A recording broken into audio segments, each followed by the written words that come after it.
Hey guys, so welcome back to today's video. In today's episode, I kind of want to give you a bit more of a bird's eye view of sort of my overarching training philosophy.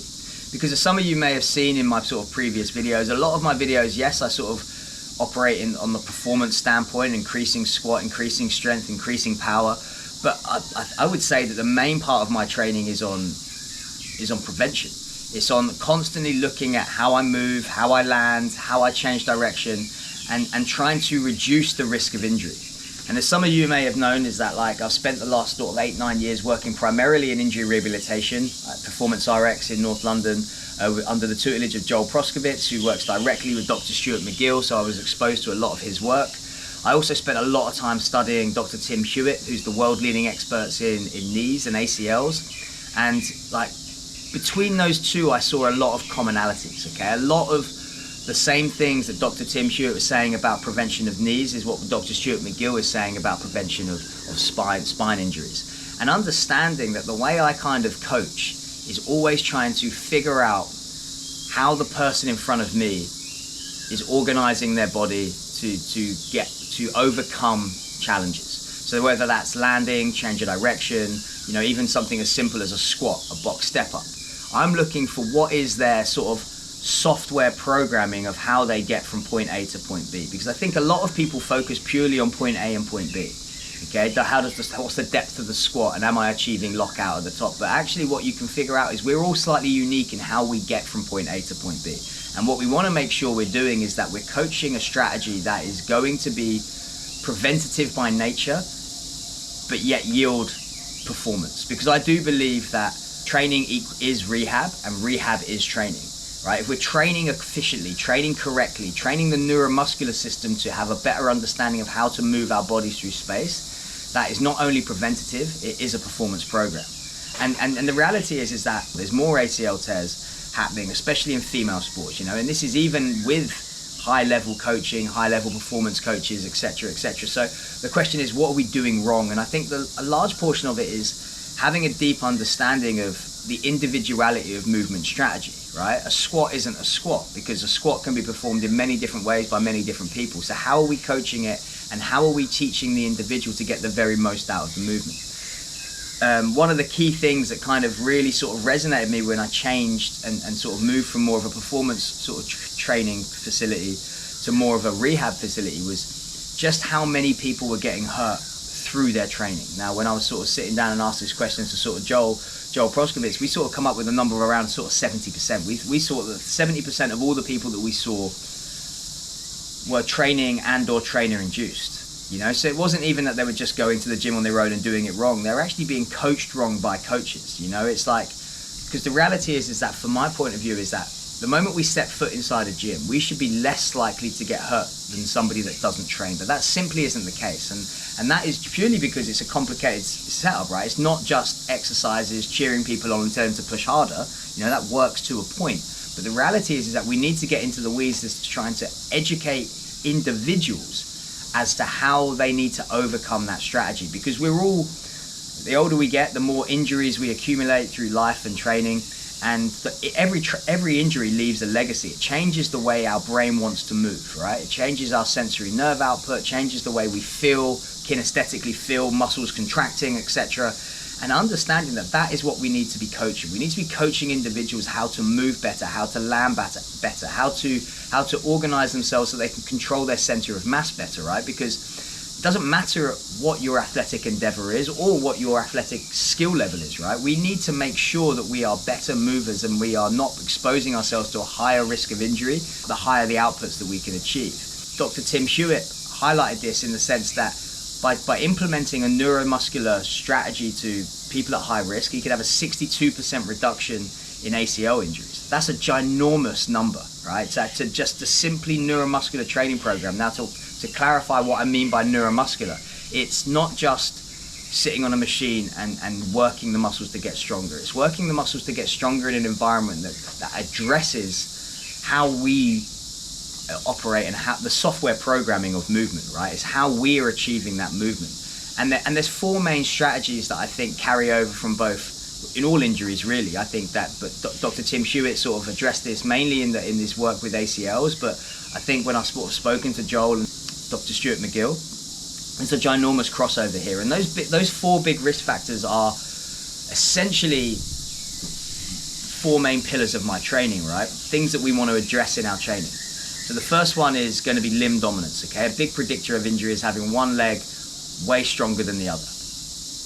The next one is going to be an anterior dominance, a quadricep dominance to posterior chain hamstring dominance. We want to make sure that we are building hip dominant athletes. Again, I've said this before in previous videos, right? It's teaching individuals how to utilize, to sit back into the hamstrings, the glutes at no cost to the spine, and then to extend them aggressively and violently to produce force, right? Our knees, our quadriceps are main stabilizers, and then they work with the hamstrings and the glutes to produce force. Okay, the next one is going to be trunk dominance. So with someone has a strategy of utilizing a lot of trunk movement through landings and cutting drills and change of direction, our center of mass is constantly changing, and that exposes us to risk of injuries. Okay, and the last one is ligament dominance, right? A lot of people utilize a strategy of ligament dominance to stabilize joints. Now, ligaments are a secondary joint stabilizer. Our muscular system is a primary joint stabilizer. So we want to make sure that we are training the muscular system to be able to control joints and to stabilize joints, right? So that's whether we're sort of running, whether we're jumping, whether we're landing.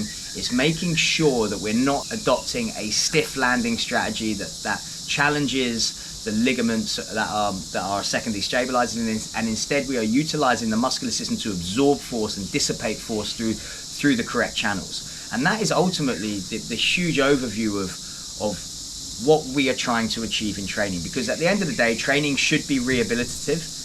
We should be less likely to get hurt with a good training program, and rehab should be training, right? There is no difference between those two.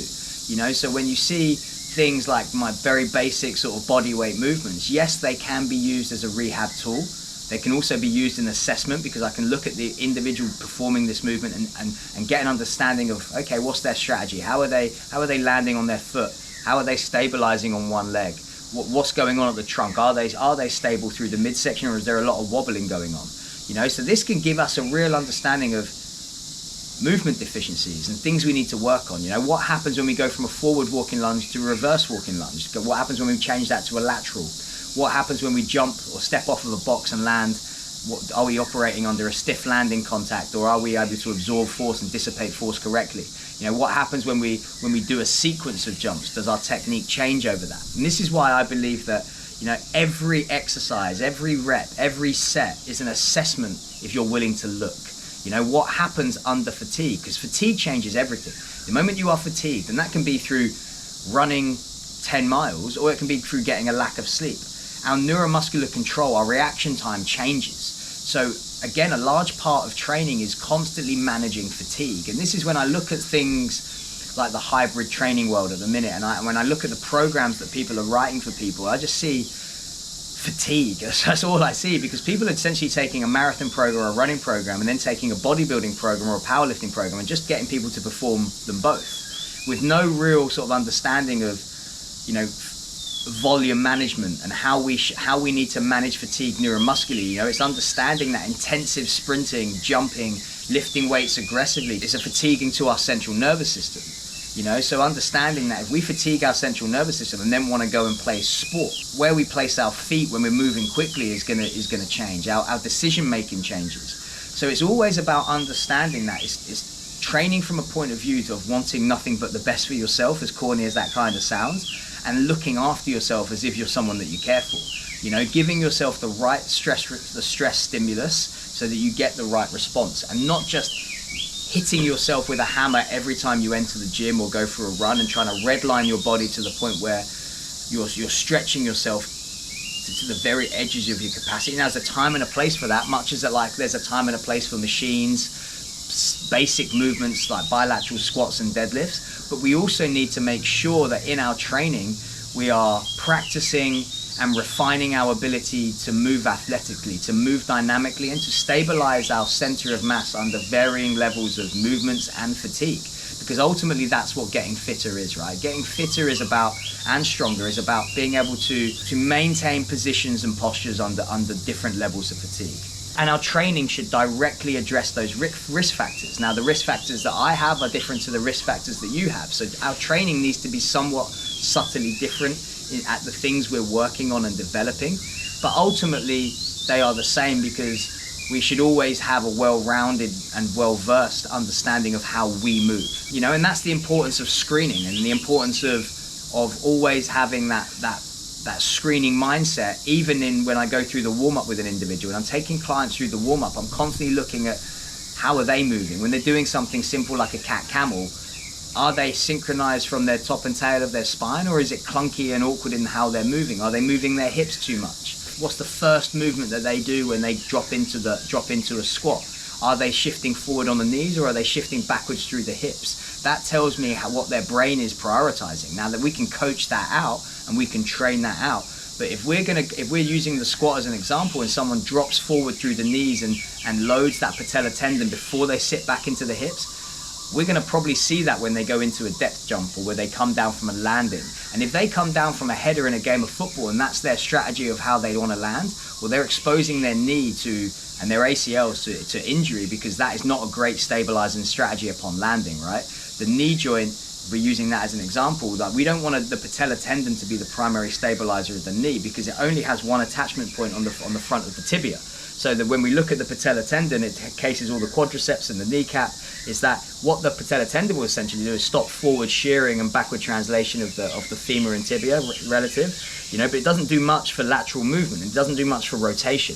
Where it comes to those types of stabilizations is to activate the hamstrings, to really get those guys switched on, and they sit either side of the knee joint at the back. So when you've got the patella tendon and the two heads of the hamstring engaged, now we have a stable knee joint. And this is why it's really important to become a master of technique, a master of body weight, because it reduces the risk factors of injury. And yes, it's very easy to get caught up in going into the gym and just hitting leg presses, hitting leg extensions, hitting leg curls. You can get stronger at those movements, but neuromuscularly you won't be stronger, because it's learning how to utilize that strength in open space. What happens when I jump from my right foot to my left foot? Can I switch on the hamstrings upon ground contact? Am I utilizing the foot in the correct way? Or am I landing on the toes rather than the forefoot? You know, because it's understanding that how we do that and how we land in a sequence of movements, whether that's going from right foot to left foot in running or sprinting, or just simply hopping on one foot. You know, these are opportunities to refine and train. And you'll see, even just from the video I'm playing in the background, nothing's ever perfect, right? Because if you're choosing the right exercises, they should challenge you. You know, you're not looking for what you can do perfectly. You're looking for something that you can do 70% of the time, because that's how we learn. We need an element of failure in our training, because then we can correct that, then we can figure out how to load it. But if you're going to have failure in your program, you need to make sure the exercise you're using that you're failing at aren't so aggressive that they themselves are the biggest risk to injury.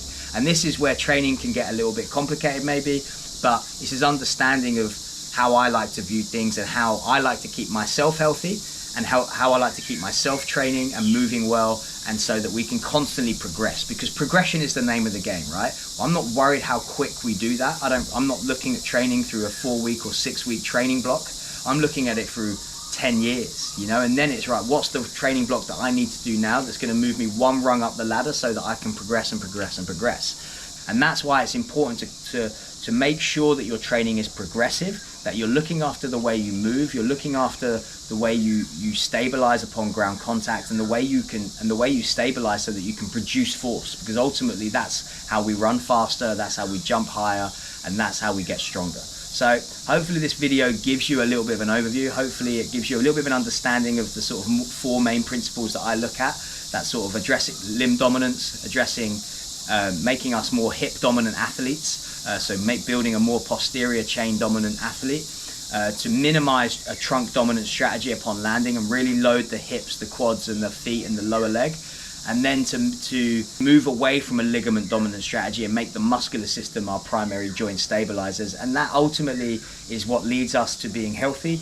And when we are healthy, we can push ourselves and perform at the highest level. And when we can perform at the highest level, we can expand our capacity and improve our current outputs. And that is performance, right? So this is my kind of brief overview as to how I like to do training and how I believe that training is rehabilitative and rehab training is performance-based. So hopefully this gives you an understanding. If you have any questions and you'd like to see how I put this together in terms of a training block, then I do obviously offer bespoke coaching at the minute. I will be bringing out some sort of more cookie cutter programs with brains that will be available at a much sort of more accessible price. I'm going to be doing these over many fields. My plan is to do one that's going to be more hybrid training, which is kind of what I do, so incorporating running, weightlifting, sprinting and things like that.